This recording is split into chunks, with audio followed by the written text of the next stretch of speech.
For several decades now, it's been reasoned that having a corporate or a personal mission statement is absolutely critical to your success. Do you know, for the Christ follower or the Christian organization, nothing could be further from the truth. We shouldn't be asking, what's my mission? But rather, we should be asking, what's God's mission? And how can I get on mission with God? And just what is God's mission? Well, it's nothing less than His glorious rule over a redeemed creation. That means our mission is to proclaim God's free offer of saving grace through His Son to lost people near and far, inviting them into His loving rule, especially people who have never heard the good news, the unreached, because where a person is born shouldn't limit their access to Jesus. So if we're to live on mission, then getting the good news to the unreached must become a driving, passionate conviction.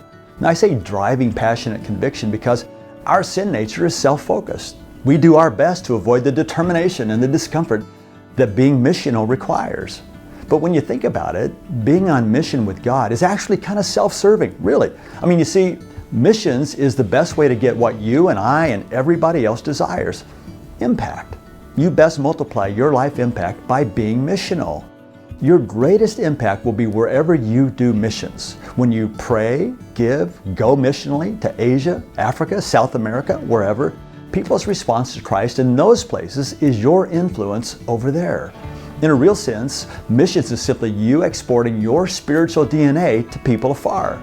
The Apostle Paul described it that way when he spoke of the Galatians church that he had planted. He said, I feel as if I'm in labor pains for you, and they'll continue until Christ is fully formed in you. The church in Galatia had Paul's spiritual DNA all over it. You know, Lynn and I came into that revelation a few years ago when we personally sponsored a church planter in Uganda. We had just launched a church planting initiative in that part of the country, and we had 26 or 27 church planters that we had funding for. And so we taught them and we interviewed each one.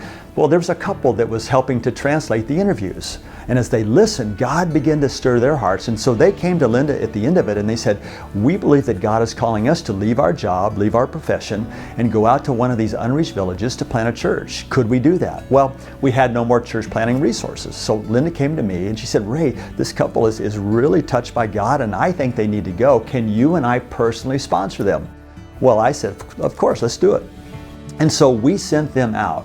That was 8 years ago. They went to a place that had absolutely no believers. It was unreached.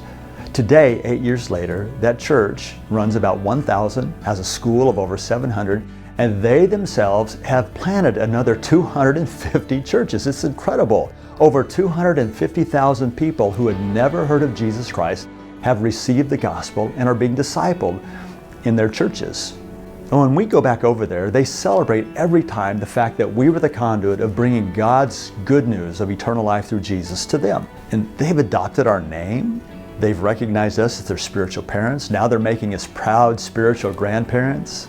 And every time we come over there, they give us gifts. They celebrate.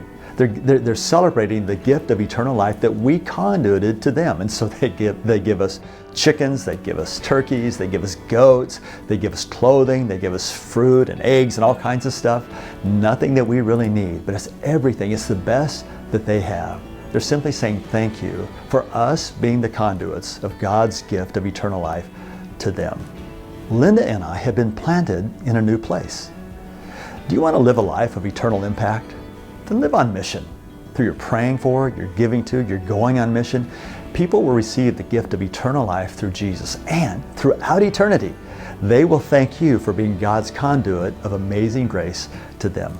Your missional impact now will yield ever-increasing eternal return on your investment. Listen, this is how you change the world and impact souls for all eternity.